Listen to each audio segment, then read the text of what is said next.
नमस्कार। आज हम भारतीय संविधान के एक बहुत ही खास हिस्से को समझने वाले हैं, इसकी 12 अनुसूचियां। अब देखिए, अगर संविधान को एक मुख्य किताब माने तो ये अनुसूचियां उसके वो जरूरी हिस्से हैं, वो अपेंडिसेस हैं जिनमें देश चलाने की सारी बारीकियां दी गई हैं। तो आज हम क्या क्या देखने वाले हैं। सबसे पहले तो हम समझेंगे कि ये अनुसूचियां हैं क्या। फिर देखेंगे कि देश का ढांचा कैसे बनता है, शक्तियों का बंटवारा कैसे होता है, भारत की विविधता को कैसे संभाला जाता है, और आखिर में ये जानेंगे कि हमारा संविधान समय के साथ कैसे बदला है। चलिए तो फिर शुरू करते हैं। सबसे पहले एकदम बेसिक से समझते हैं कि जब हम अनुसूची या शेड्यूल कहते हैं तो इसका मतलब क्या होता है। तो पहला और सबसे सीधा सवाल यही मन में आता है ना, कि आखिर ये अनुसूचियां हैं क्या भला? संविधान में इन्हें अलग से क्यों रखा गया? इसे ऐसे सोचिए कि संविधान हमारी मेन टेक्स्ट बुक है जिसमें सारे नियम और कानून लिखे हैं, और अनुसूचियां हैं उसके वो जरूरी चैप्टर्स या टेबल्स जिनमें बहुत सारी डिटेल जानकारी है। मतलब जो बातें आर्टिकल्स में बहुत लंबी हो जाती, उन्हें इन सूचियों में डाल दिया गया ताकि सब कुछ साफ साफ समझ में आए। अच्छा, अब जब हम ये समझ गए हैं कि अनुसूचियां क्या होती हैं, तो चलिए देखते हैं कि पहली 4 अनुसूचियां मिलकर हमारे देश, हमारे भारतीय गणराज्य की बुनियाद कैसे रखती हैं। ये पहली 4 अनुसूचियां हमारे देश के फाउंडेशनल पिलर्स की तरह हैं। यही बताती हैं कि भारत में कौन कौन से इलाके हैं, बड़े बड़े अधिकारी कौन हैं और राज्यों को संसद में कितनी आवाज मिलती है। तो सबसे पहले आती है पहली अनुसूची। ये भारत का ऑफिशियल नक्शा है। इसमें देश के सभी राज्यों और केंद्र शासित प्रदेशों के नाम हैं। हाँ, आज की तारीख में भारत में 28 राज्य और 8 केंद्र शासित प्रदेश हैं। तो ये अनुसूची एक तरह से देश की सीमाओं का एक लाइव रिकॉर्ड है जो वक्त के साथ अपडेट होता रहता है। इसके बाद आती हैं दूसरी और तीसरी अनुसूचियां। ये देश के सबसे बड़े पद पर बैठे लोगों जैसे राष्ट्रपति, गवर्नर, जजों के वेतन, भत्ते और उनकी शपथ के बारे में बताती हैं। इससे सिस्टम में एक पारदर्शिता बनी रहती है। और फिर है चौथी अनुसूची। ये तय करती है कि राज्यसभा में यानी संसद के ऊपरी सदन में किस राज्य या केंद्र शासित प्रदेश से कितनी सीटें होंगी। ये बहुत जरूरी है ताकि हर राज्य की आवाज सुनी जा सके। चलिए अब आगे बढ़ते हैं और एक बहुत ही दिलचस्प टॉपिक पर बात करते हैं कि कैसे केंद्र और राज्य सरकारों के बीच ताकत को बांटा गया है ताकि कोई टकराव ना हो। ये 7वीं अनुसूची तो कमाल की है। ये कानून बनाने की शक्ति को 3 लिस्ट में बांट देती है। पहली यूनियन लिस्ट, जिस पर सिर्फ केंद्र सरकार कानून बना सकती है। दूसरी स्टेट लिस्ट, जिस पर राज्य सरकारें काम करती हैं।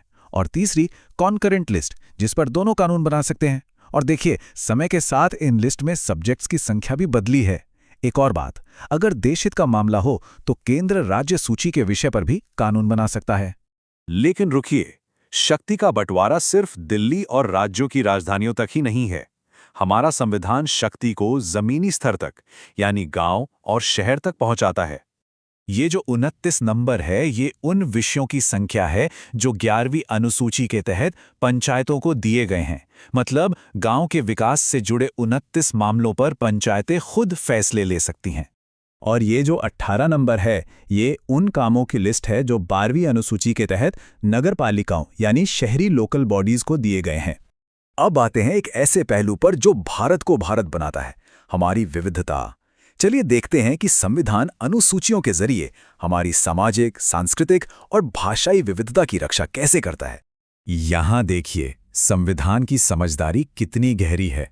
5वीं अनुसूची पूरे भारत के आदिवासी इलाकों के प्रशासन की बात करती है।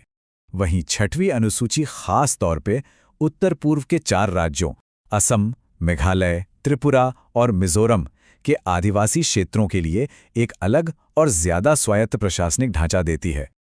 अब ये चार्ट देखिए, कितना दिलचस्प है। ये 8वीं अनुसूची की कहानी बताता है। जब संविधान बना था तब इसमें 14 भाषाएं थीं और आज इसमें 22 मान्यता प्राप्त भाषाएं हैं। ये दिखाता है कि भारत अपनी भाषाई दौलत को कितना सम्मान देता है। और इस विकास का सबसे ताज़ा उदाहरण 2004 में देखने को मिला, जब मैथिली, संथाली, डोगरी और बोडो को इस सूची में शामिल किया गया, जिससे ये और भी ज़्यादा समावेशी बन गई। और अब हमारे आखिरी सेक्शन में हम उन 4 अनुसूचियों की बात करेंगे जो मूल संविधान में नहीं थीं, बल्कि जिन्हें बाद में जोड़ा गया। ये इस बात का सबसे बड़ा सबूत है कि हमारा संविधान कोई पत्थर की लकीर नहीं, बल्कि एक जिंदा दस्तावेज है। ये टाइमलाइन अपने आप में एक कहानी है। 1951 में जमीनी सुधारों के लिए 9वीं अनुसूची आई। 1985 में नेताओं के पार्टी बदलने की समस्या से निपटने के लिए 10वीं अनुसूची आई और 1992 में पंचायतों और नगरपालिकाओं को ताकत देने के लिए 11वीं और 12वीं अनुसूची जोड़ी गई। हर बदलाव के पीछे एक बड़ी वजह थी। 9वीं अनुसूची को इसलिए बनाया गया था ताकि भूमि सुधार जैसे जरूरी कानूनों को अदालती चुनौतियों से बचाया जा सके और उन्हें तेजी से लागू किया जा सके। हालांकि अब सुप्रीम कोर्ट ने यह साफ कर दिया है कि अगर इस सूची का कोई कानून मौलिक अधिकारों के खिलाफ है तो उसकी समीक्षा की जा सकती है। 10वीं अनुसूची को हम सब एंटी डिफेक्शन लॉ यानी दल बदल विरोधी कानून के नाम से जानते हैं। इसका सीधा सा मकसद है कि जो नेता जिस पार्टी के टिकट पर चुनाव जीते वो उसी में रहे ताकि सरकारें स्थिर रहें। तो आज की इस पूरी बातचीत का सार क्या है? सार ये है कि ये अनुसूचियां हमें दिखाती हैं कि भारतीय संविधान सिर्फ एक किताब नहीं है, ये एक जीता जागता सांस लेता हुआ ढांचा है जो देश के साथ साथ बढ़ता है और खुद को नई जरूरतों के हिसाब से ढालता है। और जाते जाते एक सवाल छोड़ जाते हैं। सोचिए, भविष्य की चुनौतियों को देखते हुए, जैसे कि डेटा प्राइवेसी, क्लाइमेट चेंज या डिजिटल अधिकार, हमारे संविधान को कौन सी नई यानी 13वीं अनुसूची की जरूरत पड़ सकती है? इस पर सोचिएगा जरूर।